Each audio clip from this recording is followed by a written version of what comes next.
Naririnig ka nila ka-misteryo stories. Ikaw ang susunod na kwento.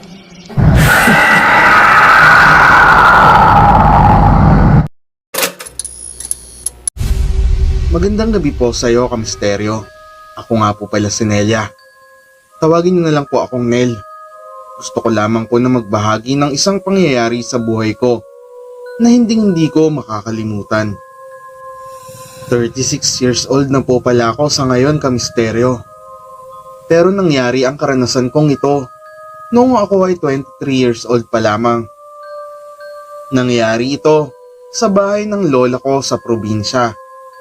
Kung saang probinsya man ay ilihim na lang natin para iwas, alam mo na, Kamisteryo, sa mga nega commenters mo. Nagbakasyon kasi kami kina lola noong mga panahon na iyon. Sa side ng mama ko ito at sa pagkakatanda ko ay papasok na iyon ng buwan ng Nobyembre. Mahaba-haba ang holiday noon, kaya naman napauwi talaga kami nila mama sa probinsya para magbakasyon. Total, matagal naman na rin hindi kami nakakapasyal kila lola. Habang kami ay abala sa paggagayak ng mga gamit na dadalhin ay itong si Papa naman, panay kontra na kesyo wag na lamang daw kaming tumuloy at nagdadalawang isip. Pero si Mama, di pumayag syempre. Nanay niya si Lola kaya nagpumilit talaga ito. Kaya naman, wala nang nagawa pa si Papa. At ayun, natuloy na nga ang aming muntik pang mapurnadang out of town vacation.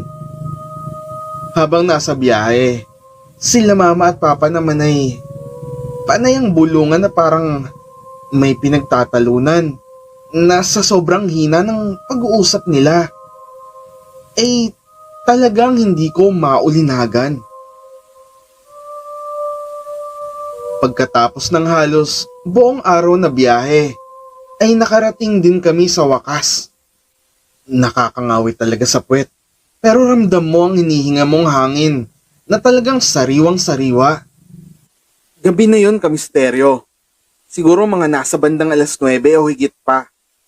Napakadilim at nakakatakot po yung mga masusukal. At halos mga gubat na nadaanan ng sasakyan namin. At layo-layong literal ang mga kabahayan. Naghahanap din nga sana ako ng 7-Eleven man lang na madadaanan. Pero talagang liblib na nga siguro ang lugar nila lola. At siguro mga 10 kilometers mula sa city na last kong nakakita ng mini-stop at 7-Eleven ay wala na akong nakita pa pagkatapos noon. Sinalubong kami ni Lola at saglit na nagpumustahan at nagkwentuhan. Pilit nga sana kaming paghahainan sa lamesa ng makakain. Ngunit sadyang kami ay napagod sa biyahe at nakapaghapunan naman na kami sa sasakyan dahil may baon kaming adobo at kanin sa biyahe. Kaya kami ay nagsipagpahinga na rin matapos ang kwentuhang iyon. Kung tutuusin kumpara sa Maynila, ang oras na iyon ay nasa 10:30 pa lamang. Maaga-aga pa pero doon sa probinsya, parang lumalabas ay kami na lamang ang gising dahil sa talagang napakatahimik at mga kuliglig lamang ang umaalingaw-ngaw sa paligid. Kinabukasan ay masaya kaming nagsalo-salo habang nagkukwentuhan. Mamaya bubunutan po kita ng mga puting buhok katulad ng bata pa ako. Pasaway ka talagang bata. Mga bandang hapon pa nga ay nakaramdam na ako ng pagkabugnot. Kaya napagpasyahan kong lumabas at maglibot-libot. At dahil siguro bago ang mukha ko sa lugar nila lola, ay karamihan sa mga nakakasalubong ko at nakikita ko sa daan ay niningitian ko na lamang. Gawa na rin ng ganun naman talaga ako kahit nasa Manila ako. Parang pagbigay galang na rin. Pagkatapos rin ng halos 1 oras na paglilibot ay naisipan ko na rin na umuwi na sa bahay. Nang makita ako ni Lola ay agad ako nitong sinabihan. Libot ka ng libot, na walang kasamang nakakatanda na taga dito. Baka ikay mabati o mabagat ka nga apo. Ay nako, maaaga kayo ng uwi niyan. Medyo natawa na lang ako kay Lola pero patago. Dahil baka sabihin wala akong galang. Sabay sabi ko na, ay hala, Lola parang ang babait nga po ng mga tao dito eh. Kasi palangiti din po sila. Parang imposible pong isa sa mga nangitian ko kanina eh may sa aswang. Nang mga pagkakataon na yun ay talagang medyo nakagalitan ako ni Lola. Aba, hindi porket ngumiti sa'yo eh mabait na agad. Hindi mo alam kung anong isang tao, kung may anumang tinatagong lihim ito. Mabuting sumunod ka na lang, kaysa ikay mapahamak pa. Kinagabihan, nagkwento si Lola na malapit na nga daw ang kapistahan sa lugar na sumasakto din naman sa araw ng mga patay, November 1. Kaya daw, mas dapat na mag-ingat umano kami dahil bukod sa numinipis ang portal na nagbubukod sa mundo ng mga nabubuhay at ng mga kaluluwa, ay sinasamantala din umano ng mga malaing ginhawa o mga aswang ang pista na ito. Bukas na lang ulit. Ingat ka pa. Na halos ang nagiging bansag na nga sa pista na ito ng baryo ay pista ng mga aswang. Sinasamantala umano na maraming nagagabihan sa Campo Santo o sementeryo na nasa bundok. Nakaharangin. Labot naman yung tulog niya. Tapos ay babagatin Makauwi na o nga. lilika ng imahinasyon o ilusyon kung saan Nangyari?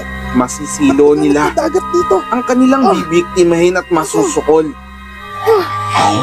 Narinig ko si Papa na nagsabi kay Mama na kaya ayaw kong tumuloy tayo eh. Kasabay ang pagkunot ng noo at pagyuko nito.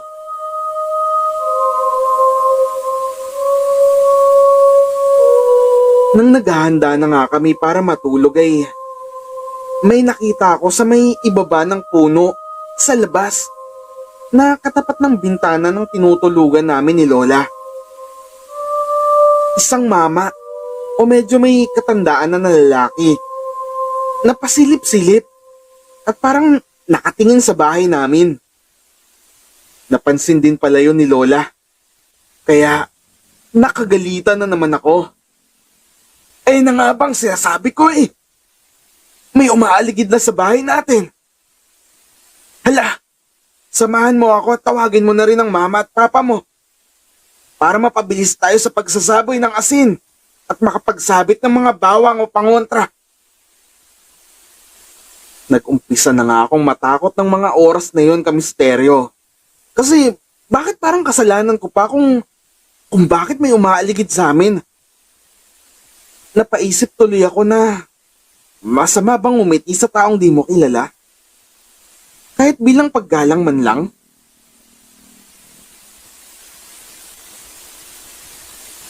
Noong mga panahon na yun ay lahat halos ng mga tunog na naririnig ko sa labas ay dumadagdag sa takot na nararamdaman ko. Lalo na nung parang may mga yabag na ng mga paa sa bubungan. Grabe na talaga ang takot ko ng mga sandaling iyon. Kaya naman talagang napadasal na ako. Halos nga po, ikwintas ko na yung bawang sa liig ko. At matapos ang mga ingay, kaluskos, at mga weirdong tunog at mga kakaibang pangyayari, ay sama-sama na kaming natulog sa iisang silid. Para kung ano man ang mangyari ay magkakasama kami. Di naman naglaon ay marahil nakontra na nga ng mga kung ano-anong mga isinaboy at ginawa namin Yung kung anumang nilalang na yun. At nawala o umalis rin naman ito dahil nawala na din ang mga yabag sa bubong. Pero halos lahat kami ay hindi na nakatulog sa takot at pagkabahala. Kaya umaga na rin kaming tuluyan na nagpatalo sa antok.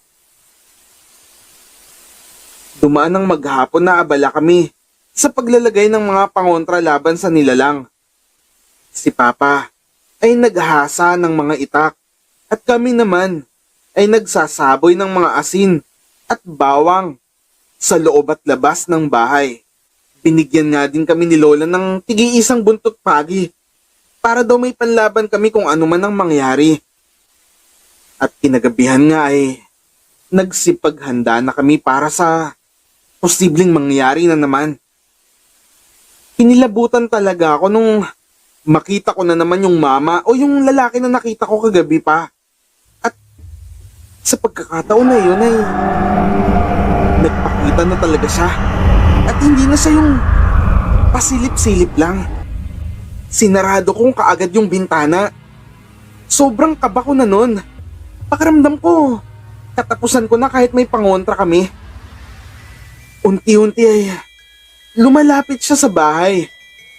Pero ayun nga, siguro misteryo dahil nga puro asin at bawang yung labas ng bahay. Ay hindi niya magawang makalapit-lapit. Sinisilip namin siya ni Papa dun sa siwang sa bintana. At nakita ko na para siyang naglalaway at mahaba na rin ang mga kuko at nangingintab sa langisang katawan nito.